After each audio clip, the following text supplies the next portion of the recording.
Ser minero.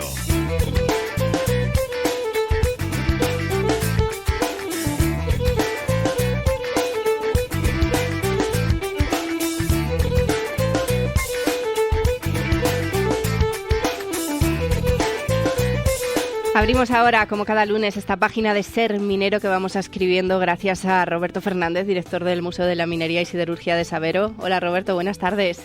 Hola, buenas tardes, María. La hacemos hoy además para recordar una efeméride. Se cumplen nada más y nada menos que 30 años ya de uno de los momentos históricos de la reivindicación minera, yo diría más importantes, no sé si el que más, pero al menos de los que más repercusión, ¿no?, tuvo en el resto de España.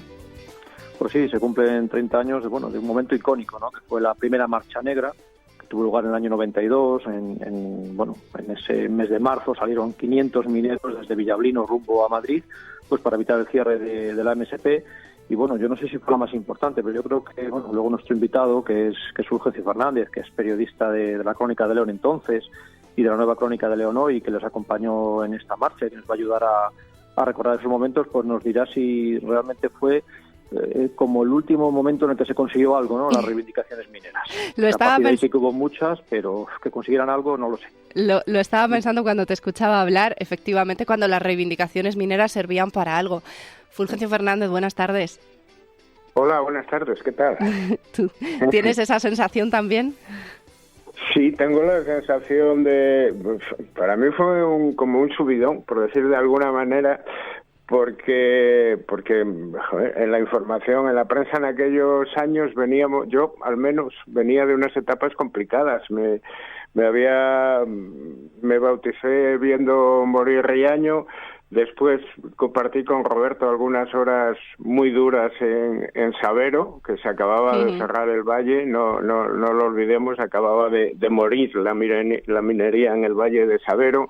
Omaña estaba en una lucha porque no anegaran su valle, y Villablino la Fiana vivía un momento complicadísimo, porque esta marcha era fruto de un momento complicadísimo en el cual pues se planteaba un cierre parcial, ERES. Bueno, o sea, en 1991 había sido un año muy malo se habían declarado más de 4.000 millones de pesetas, claro, de pérdidas, y estaba todo muy complicado.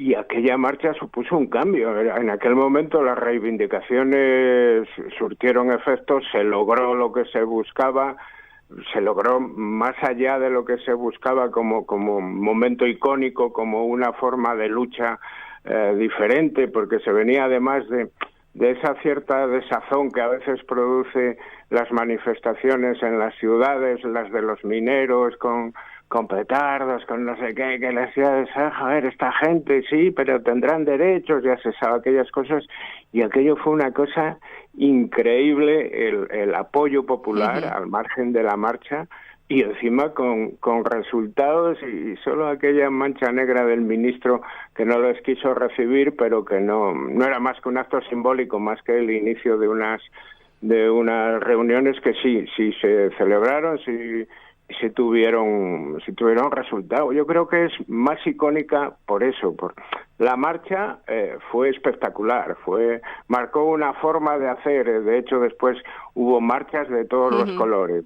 Según venía, la marcha del hierro, la marcha blanca. Villablino las mantiene, las protestas de la sanidad se llaman ahora marcha blanca. Aquello fue un momento espectacular para todos, para los mineros, para la lucha obrera, para los sindicatos, para los periodistas, para las comarcas que se dieron cuenta que a lo mejor la única forma de defender lo suyo era defendiéndolo, y Sabero estaba muy cerca en el recuerdo. De eso Roberto también sabe bastante, y no había sido la misma situación. Claro, no se había dado igual. Roberto, vamos a viajar en el tiempo hasta ese año. Exactamente la situación de la MSP, de la Minera Siderúrgica de Ponferrada, en ese entonces, ¿cuál era? Pues muy complicada. Bueno, la MSP ya arrastraba muchos problemas y la situación era muy difícil, tanto Tanto es así que empezaban, como decía Fulgencio, ya con planes de recorte, de ERES, de pérdidas acumuladas, un poco lo que en el retrovisor se estaba viendo que había ocurrido en Ulleda de Sabero, ¿no? En el Valle de Sabero. Yo creo que siguen un poco esa misma dinámica todas las grandes empresas. Vamos a ir poco a poco asustando, vamos a empezar con pérdidas, vamos a decir que esto es insostenible, vamos a ir haciendo reducciones en la masa social, en los trabajadores, y anunciamos nuevos planes de futuro que nunca se concretan. O sea, yo creo que iban todo por la misma línea. Y en Sabero, bueno, pues digamos que se luchó de una manera clásica, como decía Fulgencio, todo como muy mirándonos hacia adentro, como muchos se iba a León Capital y poco más, y en Villablino, bueno, se tuvo esa idea de, bueno, que al final era la única solución de los temas mineros, ¿no? De llevarlo a la alta política, de sacarlo de nuestras cuencas, de nuestra provincia, y dar guerra por el resto de comunidad y llegar a Madrid. Eso fue un poco, porque yo no sé, Fulgencio, tú que lo viste muy de cerca, no sé si fue una actuación muy planificada, con un objetivo claro, o más bien fue un poco a la desesperada, ¿no? De casi fue una salida. Fue una salida a la desesperada. Bueno, habría que recordar que desde hacía ya un tiempo, creo que desde el 5 de febrero, había ocho sindicalistas encerrados en el Pozo Calderón. Es decir, y la marcha nació en un momento de una violencia. Yo recuerdo una frase de un paisano de Paco. Recuerdo una frase que no se me ha olvidado, que dijo: nunca vi el fuego real tan cerca. Se venía de los cortes de carretera en la A66, en la Madalena, y donde Barrios de Luna, allí hubo leña. Anda por ahí una foto con la que Cundi ganó el Cosío. Una vez que se medio rodeó a la vuelta de una de estas manifestaciones, el cuartel de la Guardia Civil de Villablino. Después, como en la A66 ya estaba muy controlado, se trasladaron a Bembibre, donde hubo pelotas de goma entre los coches. Había un crimen, hubo una manifestación a la que fueron 12.000 personas, la famosa manifestación de los burros, que andan por ahí las fotos, en las cuales un burro llevaba escrito con falta de ortografía, yo creo que aposta, Sandoval con B, cuando era con V, que era el nombre del gobernador, que reprimió o dirigió una represión bastante dura en aquel momento. Y en un momento determinado, en una reunión de comisiones obreras, después de uno de los enfrentamientos y tal, alguien dijo: esto lo tenemos que sacar de aquí, porque si no lo sacamos aquí no sé si morimos, si la empresa seguía con los macutazos. Alfonso García Argüelles, cada día subían las pérdidas, se planteaba ya el cierre de Orallo, en fin. Entonces, y surgió esa frase: hay que sacarlo de aquí. Otro dijo: vamos a Madrid y tal, y nació de una forma, pero estaba todo tan caliente que incluso se habló de ¿cuántos? 500, al final eran 503. Se apuntaron los 500 en un momento, en nada, cada sindicato cogió unos cuantos, se juntaron los 500, se empezó, y sobre la marcha se fue creando, muy sobre la marcha, pero muy apoyada, se fue creando la manifestación que parece la marcha que pareció más organizada del mundo. Bueno, es que movilizar a 500 personas, la logística no es fácil. ¿Nos estás diciendo que era un poco sobre la marcha se hacía todo? Sí, pues sí, porque fue bastante rápido lo de salir. Contaron con la ayuda de todo el valle, las cosas de alimentación, los bares, la gente, las mujeres de los mineros hicieron una labor en el valle, en la Ciana, de toda la infraestructura de tal. Yo me enteré llegando ya a Madrid que el sanitario que veía todos los días cuidando los pies y no sé qué, resulta que realmente era el cura. Pues es una cosa. Luego iba creciendo todo, porque esa infraestructura que se necesitaba en cada pueblo se la tenían. Uh-huh. Cuando llegaban, los pueblos se volcaban a tener el pabellón, a tenerles comidas, pasaban por los sitios y salían de fábricas y les sacaban bocadillos, sitios de alimentación, dinero. Iba creciendo todo sobre la marcha, con una ola de solidaridad como yo no recuerdo nunca. Yo recuerdo el miedo que ellos tenían pues a salir de la Ciana, porque claro, no saber qué te vas a encontrar, ¿no? ¿Cómo te van a recibir? Claro, en Matarrosa fue impresionante, ¿no? En Matarrosa estaba todo el Bierzo allí.